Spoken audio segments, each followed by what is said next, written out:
Sa ibang balita, inaasikaso na ng Ombudsman ang nakatakdang pagsampa ng kasong plunder laban kay Senator Rodante Marcoleta. Kaugnayan ang pagtanggap niya ng 75 million pesos na campaign donations noong 2025 elections. Habang nasa final resolution na ang pagsasampa ng reklamo laban naman sa iba pang mga personalidad. Narito po ang report. Nabigyan ng due process. Yan ang iginiit ng Ombudsman sa pagsasampa ng kaso sa ilang opisyal. Kasama sa sasampahan ng plunder, si Senator Rodante Marcoleta. Ayon kay Ombudsman spokesperson Miko Clavano, natapos na ang preliminary investigation matapos mag-submit ng kani-kanilang counter affidavit. Inaayos na lang ang final resolution bago ihain ang reklamo sa Sandigan Bayan. Ano po yan? Nasa resolution stage na po tayo. Ibig po sabihin yan, dumuan na po tayo sa preliminary investigation.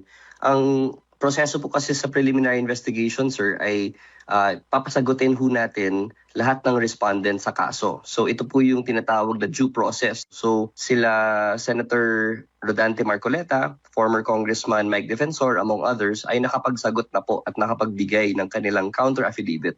Sinabi rin ng Ombudsman na public official si Marcoleta nang tumanggap siya ng 75 million pesos na campaign donation. Nagsilbing party list representative si Marcoleta mula 2016 hanggang 2025. Ang plunder po kasi ay isang accumulation ng ill-gotten wealth at nilista po ng batas ang mga acts na pwedeng maging plunder. At isa po doon ay yung pag-receive directly or indirectly ng gift. Dahil hindi niya dineclare sa SOSE, sa Statement of Contributions niya, at hindi din niya dineclare sa kanyang SALN, then we consider, the Office of the Ombudsman Investigators considered this as a gift na pasok po doon sa plunder law na humigit pa sa threshold na 50 million pesos. Itinanggi rin ng Ombudsman ang mga paratang na may pinipili silang kaso at kakasuhan. Umuusad din daw ang investigasyon sa flood control projects. Wala pong katotohanan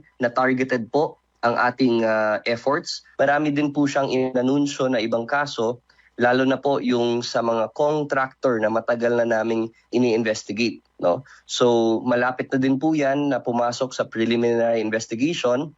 At marami ho yan, higit 8 po ang ating ang makakasuhan sa preliminary investigation. Hinihintay na lamang ngayon ang pinal na resolusyon bago tuluyang maisampa ang kaso sa Sandigan Bayan. Princess Jordan, IBC News.